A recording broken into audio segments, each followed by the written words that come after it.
आसिला नुआ स्कीम प्रति मासरे मिलिबो 5500 टंका। पोस्ट ऑफिस यही दमदार स्कीम आनीची। एथिरे समस्त वर्गर लोकों को लाभ मिलिबो। आज आम जानिबे एथिरे केते टंका निवेश कले केते अधिक रिटर्न मिली थाए। आज आम से विषय पूरा डिटेल्स रे जानिबा।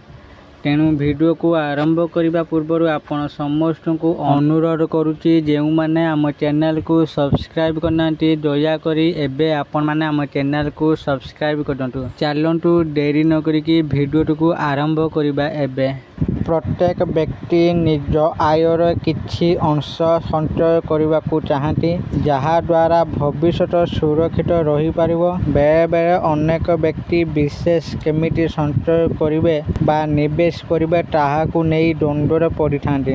एभरी द्वंद्व दूर करने को सरकार अनेक योजना कार्यकारी करिसेंती। एही सब योजना बा स्कीम रे निवेश लोके बिना कोनोसी रिस्क रे एक भल रिटर्न पाई परिवे। विशेषकरी जो मैंने प्रति मासरे किछि आय करने को चाहूँगी सेमानक प्रति विशेष दृष्टि देइछि इंडिया पोस्ट। एहाकू निवेश भाषा रे पोस्ट ऑफिस मासिकिया आय योजना भी कुहा जाउछि। आज आपण एभली ही एक योजना विषय जानिबे।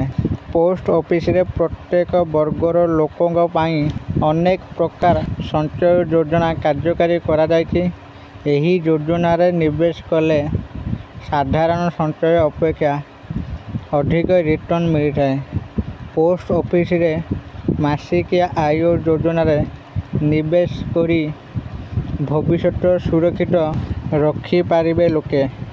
कारण एही योजना रे निवेश करिवा परे प्रति मासरे एक नियमित आय पाई पारिबे निवेशक। एथिपाई ग्राहकों को प्रति मासरे अति कम रे 1000 टंका निवेश करने को कहब।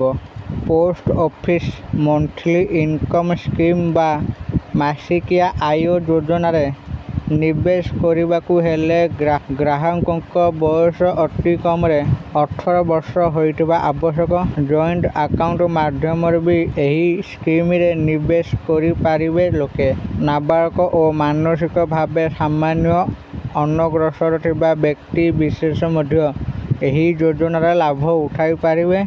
एथिरे मात्र 1000 टंका निवेश आरंभ करि पारिबे लोक। टेंशन फ्री होई जेकोसी व्यक्ति मासिक आय योजना रे निवेश करि पारिबे। कारण रिटर्न गारंटी खोद सरकार नेउचंती। एही योजनार अवधि 5 वर्ष रही। 5 वर्ष पर मूलधन उपर सुध मिलवा आरंभ हो जाए।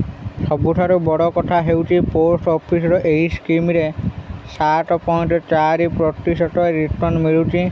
गत 2023 मसीहा एप्रिल 1 तारिख सुध हार रे वृद्धि करिसेंती सरकार। सेबेठारु मध्यवित्तों मध्य पोस्ट ऑफिस रो एही स्कीम लोकप्रिय होई रही। सिंगल अकाउंट रे अधिक जने व्यक्ति 9 लाख पर्यंत जमा करि परिबे। जॉइंट अकाउंट थिले 15 लाख पर्यंत जमा करि परिबे लोके। जदि निवेशक 5 वर्ष पाई एही स्कीम रे एक थरके 9 लाख टंका निवेश करिवे तेबे तांकू 7.4 सुध हार रे प्रति मासरे 5500 टंका मिल पारिबो। तेबे एही योजना निवेश करने को चाहूथिले पोस्ट ऑफिस रो ऑफिशियल वेबसाइट विजिट करी अधिक तथ्य पारिबे। आशा करुच्ची आपण मानकू एई भिडियोटी निश्चित भाव में भल लगी। जदि आपण मानकू एई भिडियोटी भल लगी थाए दयाकोरी आपण माने एई भिडियो को लाइक शेयर और कमेंट करंतु। आउ एई भिडियो को बहुत मात्रा रे निज सांगसाथी मानक पाखकू शेयर करंतु। आउ जेउ माने आम चैनल को एपर्यंत सब्सक्राइब करनांती दयाकोरी एबे आपण माने आम चैनल को सब्सक्राइब करंतु। आज पई एतिकी पुणी देखाबो आउ एक भिडियो रे। समस्त को नमस्कार, धन्यवाद।